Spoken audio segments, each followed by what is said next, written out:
Grab yourself a coffee and pull up a seat because today I'm teaching you how to play as the InnKeeper in Mythwind. I'm Mark Maya, and this is Board Game Coffee. Vincent, get back here this instant! Thank you. Oh, I love you too. I couldn't have done it without you. Thank you. Thank you. Alright, in this video we're learning how to play as the InnKeeper in Mythwind. If you're interested in learning about other Mythwind characters, check out the other how-to videos that I've linked in the description. There's a video for each character. And if you're looking for the core rules, we've got a link to that too. Not to mention a complete index for all the information in this video. Alright, let's open the doors and tend to some guests as the InnKeeper. The InnKeeper's primary objective is to provide exceptional hospitality, ensuring guests enjoy their stay at the inn. Their daily responsibilities include organizing the inn and effectively managing accommodations in order to keep guests satisfied and operations profitable. Before we learn how to play as the InnKeeper, let's get to know them a little bit and see what's new with the expansion. Well, first thing you need to know is that the InnKeeper character is not included in the core box of Mythwind. To play as the InnKeeper, you'll need to pick up the Expanded Horizons expansion.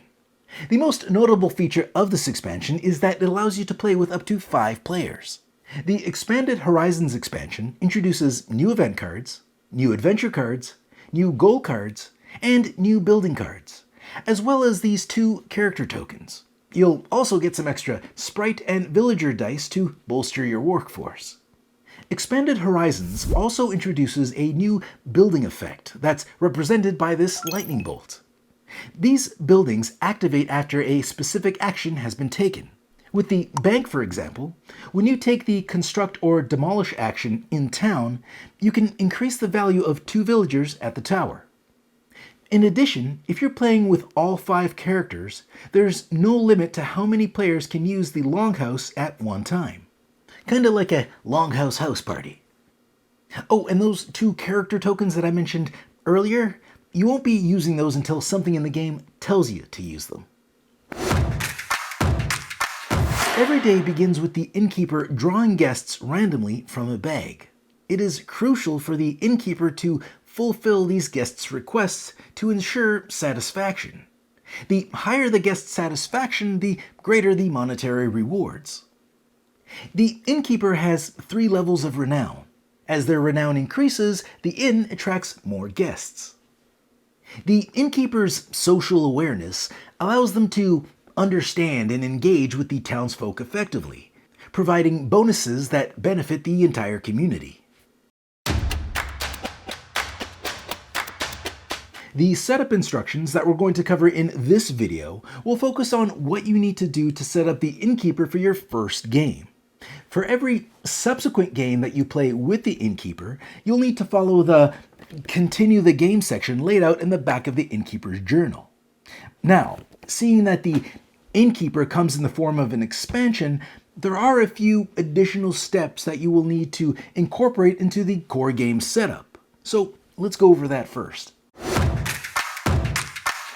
When the time comes to open up secret envelope number 1, shuffle event card EH1 and adventure card EH1 into their respective decks. But only do this when you open the envelope, and do not open the envelope until the game tells you to. So until that time, you can just keep the new event cards and new adventure cards off to the side. Now, if you're watching this video and you've already been instructed to open the envelope, you can shuffle both cards in now. From the new stack of gold cards, pull out EH1 and EH5 and shuffle them into the current gold deck. Set the remaining cards aside until you're told to include them. Take the additional 4 worker dice and add them to the game tray with the other dice that are not in play. The new buildings can just be added to the building stack. The rules for constructing these are the same as any other building. It's important to note that these additions are permanent, whether you're playing with the InnKeeper character or not. Alright, with that said, let's set up the InnKeeper. First, place the 2 InnKeeper boards and the InnKeeper header into the designated slots on the InnKeeper tray, like so.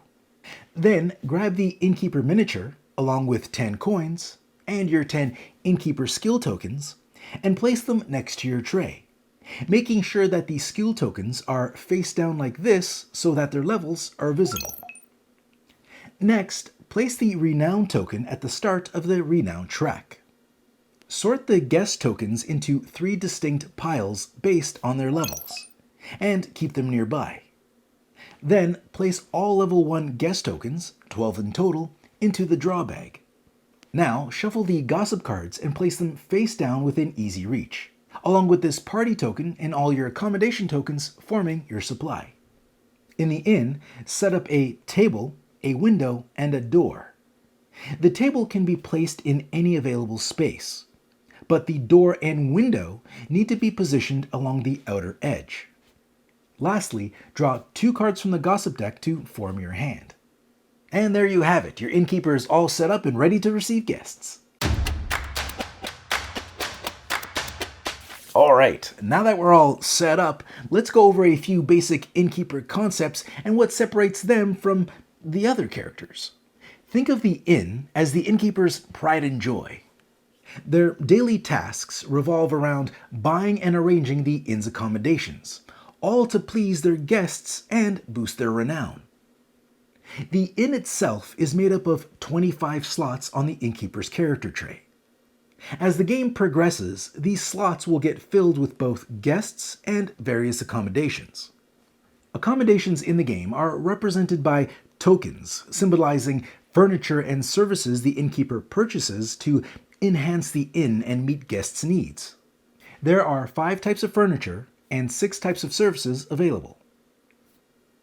And as a note for the future, accommodations that are next to each other like this are adjacent. Accommodations that are diagonal from one another are not adjacent.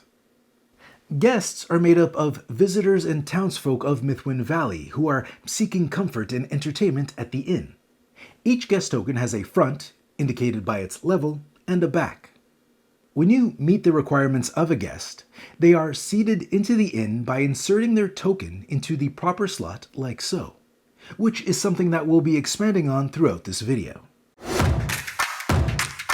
Keeping your guests satisfied is the core of the innkeeper's experience. So before we get too much further into this video, it's important that you understand what it means to satisfy a guest. To satisfy a guest, your inn must meet the requirements indicated on the front of their token. For example, if the guest requires a table, then you need a table in your inn to seat them at. There are 3 different request types in total: furniture requests, service requests, and style requirements. If a guest is showing multiple requests, you'll need to meet each of those requests to satisfy that guest. Let's go over what each of those requests mean. If a guest requests a specific type of furniture, they need to be seated in a slot with that furniture. Each piece of furniture can only satisfy the request of 1 guest at a time. You can't seat 2 guests at the same piece of furniture. To meet a guest's service request, you'll need to have a service token of that type somewhere in your inn. Unlike furniture, guests do not need to be seated in the same slot as the service they are requesting. Additionally, a single service token can be used to satisfy the requests of multiple guests. For instance, if 3 guests are asking for a kitchen, just 1 kitchen token can satisfy all 3 of their requests. Some accommodations and guest requests feature a style icon, of which there are 3 different types. Once the inn acquires 2 or more accommodations of the same style, it is considered to have embraced that style. These styles do not have to be associated with the same type of accommodations. For example, this bar and music service both display this frontier style icon. And since I have 2 frontier icons in my inn, I have embraced the frontier style. When your inn has embraced a style, it automatically meets all guest requests for that style, much like a service. Note that an inn can embrace multiple styles simultaneously. Keep in mind that more often than not, especially at the start of the game, you're not going to be able to satisfy every customer request, and sometimes that's fine, but other times there will be repercussions, but we'll get into that later. As we mentioned in the video for the core rules, each day in Mythwind is separated into 3 phases: dawn, daytime, and dusk.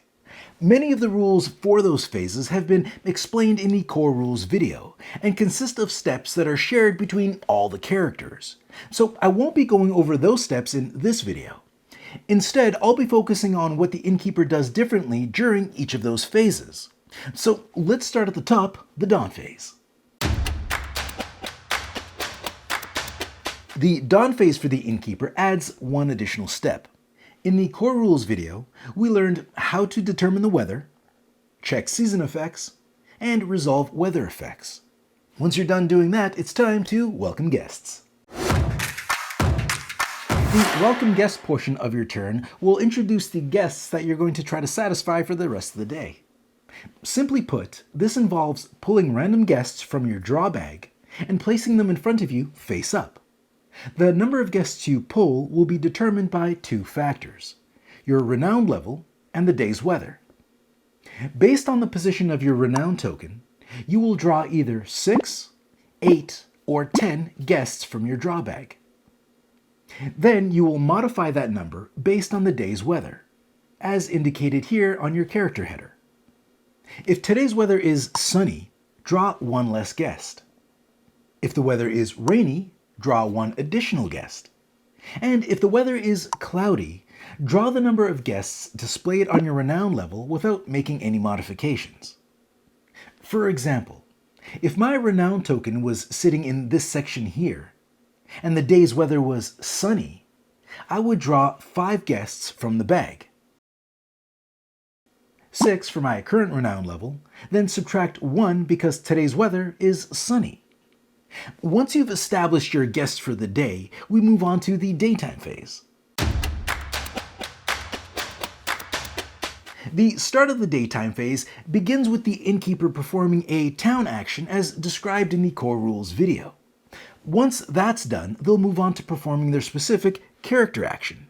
In the case of the InnKeeper, this involves running the operations of the inn, followed by resolving a skill. Okay, since the first thing the InnKeeper does is operations, let's start there. The 5 actions displayed on the InnKeeper's tray are used to operate the inn and revolve around purchasing accommodations and servicing your guests. As we covered in the alignment section of the core rules video, the actions available to the InnKeeper will be dependent on their alignment. If the InnKeeper is aligned with sprites, they'll be able to perform any one of these 3 actions. If the InnKeeper is aligned with villagers, they'll be able to perform any one of these 3 actions. Note that the action in the middle can be used regardless of the InnKeeper's alignment. That said, let's learn how each of those actions work, starting with the Pamper Action.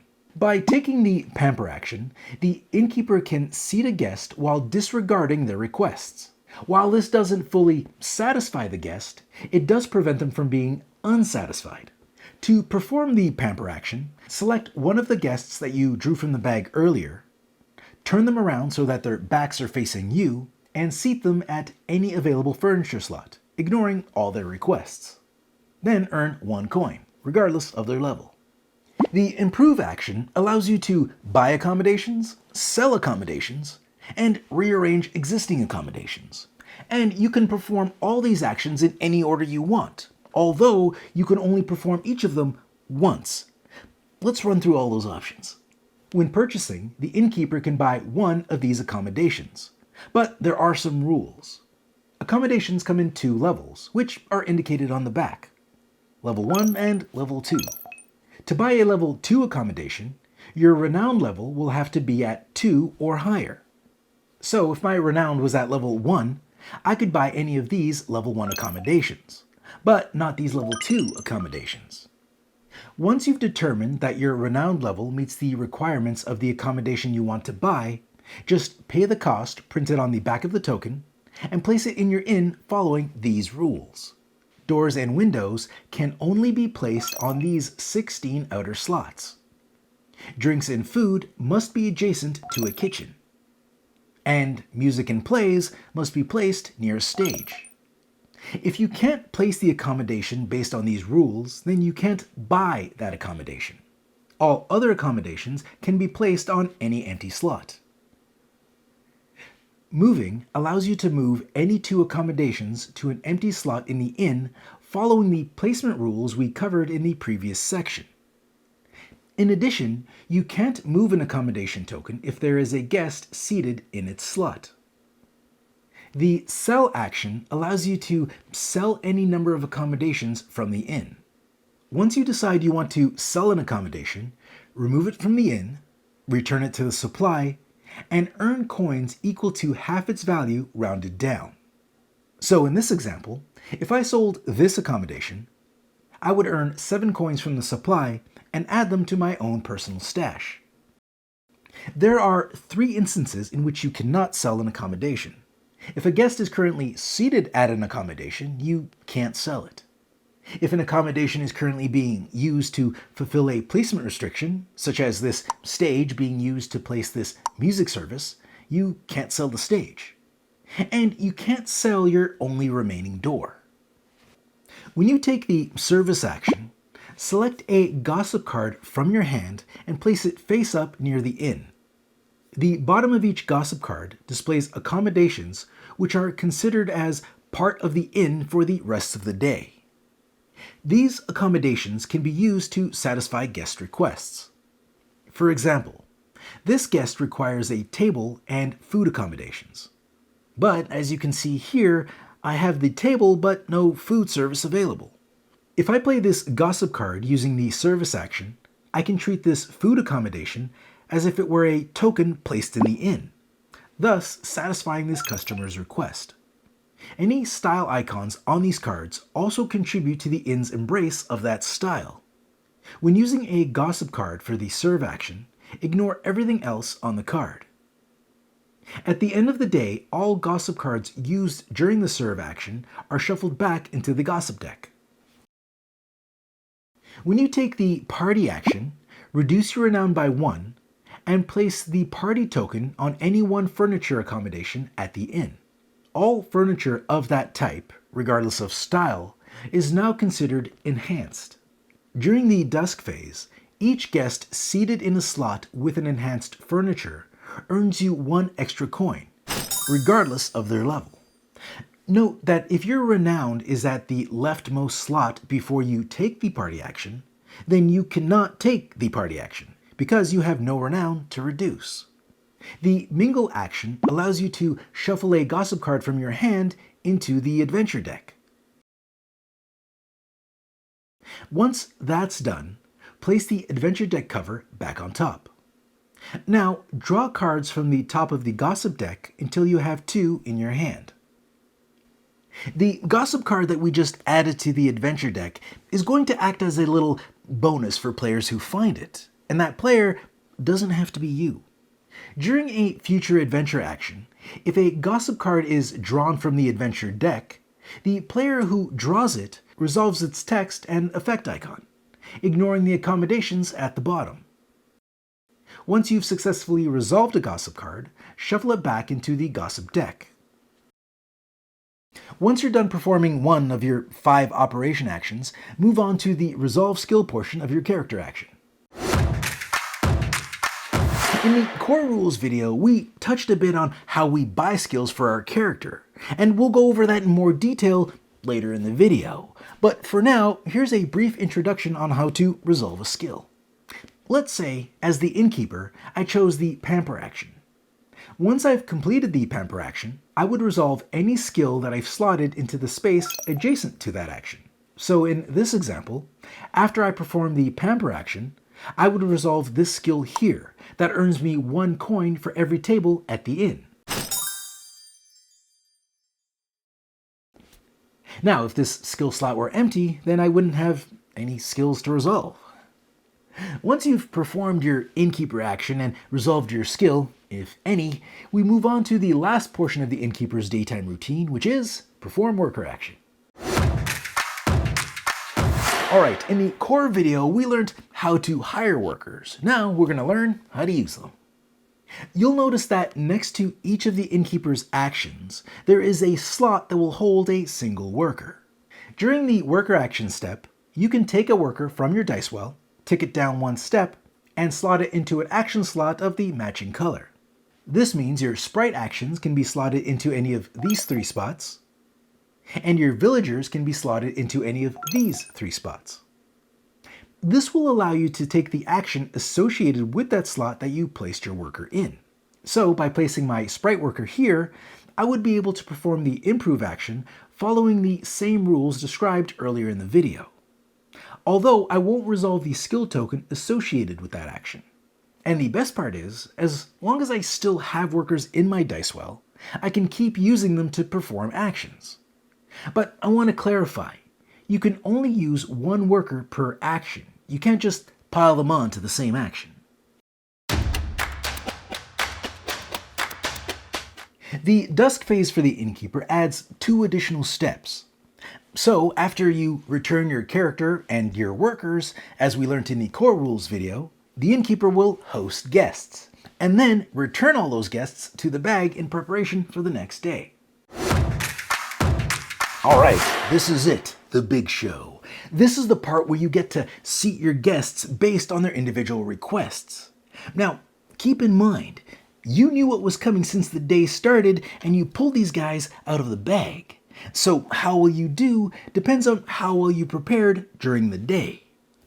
Let's do this. When it's time to seat guests, the InnKeeper follows these rules.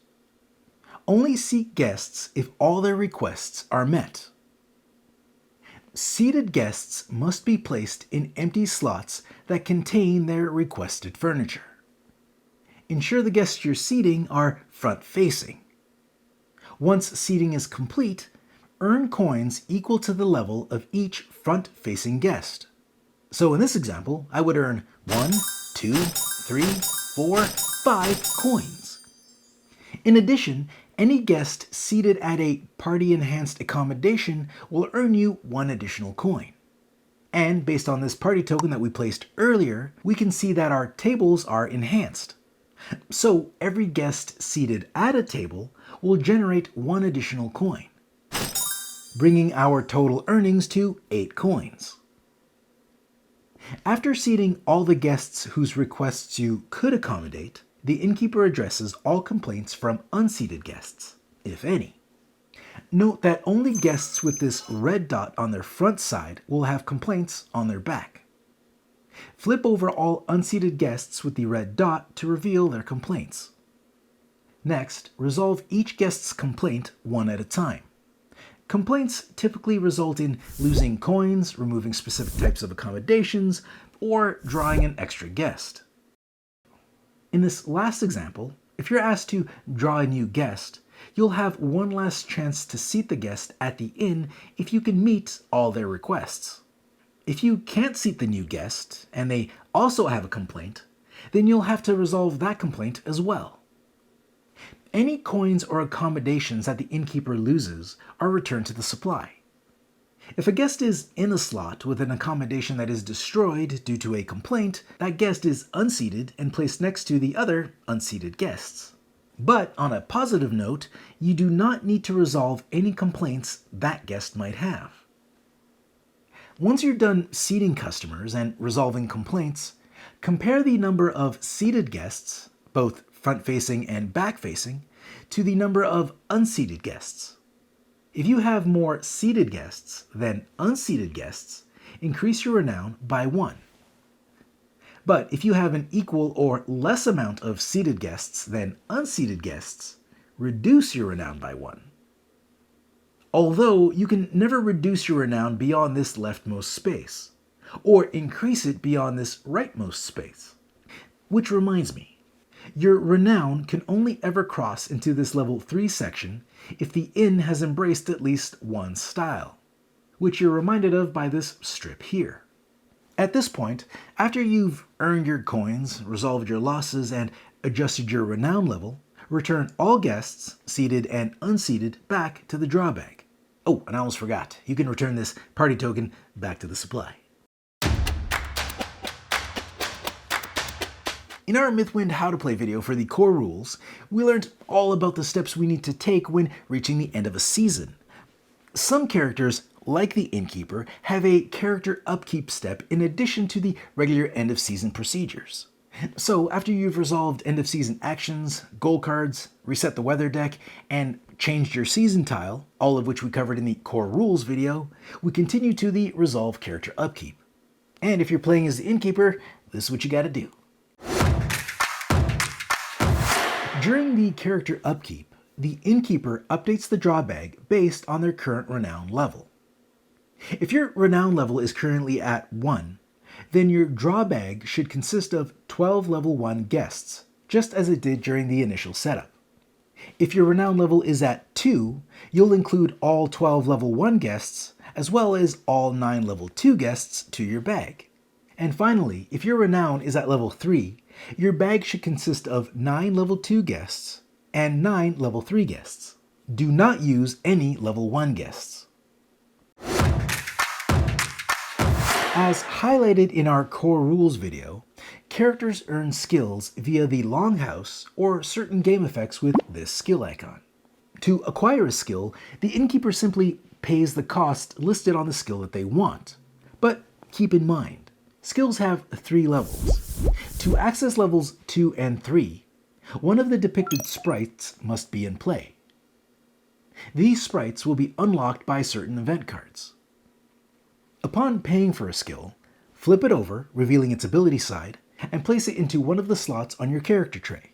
When you earn a new skill token, you're free to rearrange any of the skill tokens on your character tray.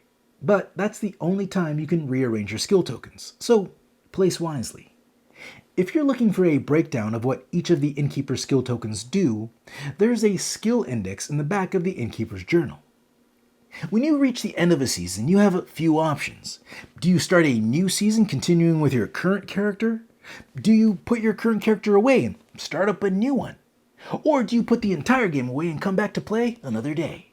Well, whatever your decision, you'll find instructions on how to save your character's progress or how to continue with a new character in the back of that character's personal journal. And you can find instructions for saving and continuing your progress of the main board either in our Mythwind How to Play video or in the back of the town charter. And that's it. I hope this video helps and I hope you enjoy playing Mythwind. See you next week. Thanks for joining us. If you like this video and you want to see more, subscribe to our channel. It's the best way to keep up to date with everything we do here at Board Game Coffee. But if you want to see more right now, we got plenty of videos to choose from. And if that's not enough, follow us on Instagram, Facebook, and Twitter. I'm Mark Maya, and this is Board Game Coffee. And remember, have fun, keep gaming, be social. See you next week.